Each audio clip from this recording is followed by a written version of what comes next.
Биз ушул 2010 жылы түзүлгөнбүз да, Кыргыз чоролор коомдук бирикмеси деген ат менен түзүлгөнбүз. Кийин эле баягы элде ушундай бир Кырк Чороо деген меме менен таанылып калды да элгечи. Негизи биз Минюстан ошо Кыргыз чоролору коомдук бирикмеси деп түзүлгөнбүз да. Анан биздин өзүбүздүн уставкага ылайык иштерди алып барабыз. Андан тышкары өзүбүздүн ички жообубуз бар да. Мындай ички жообубуз бар. Ошол жообубузда жаңы өзгөртүүлөр киргизилдик.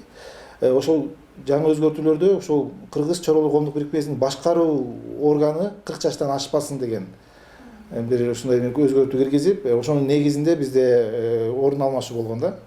Менин жашым азыр 41-ге чыкканына байланыштуу ошол арабызда жүргөн балдардан ушундай тегерек стол кылып, сүйлөшүп, төраганы жаңы анын орун басарын шайлап алдык.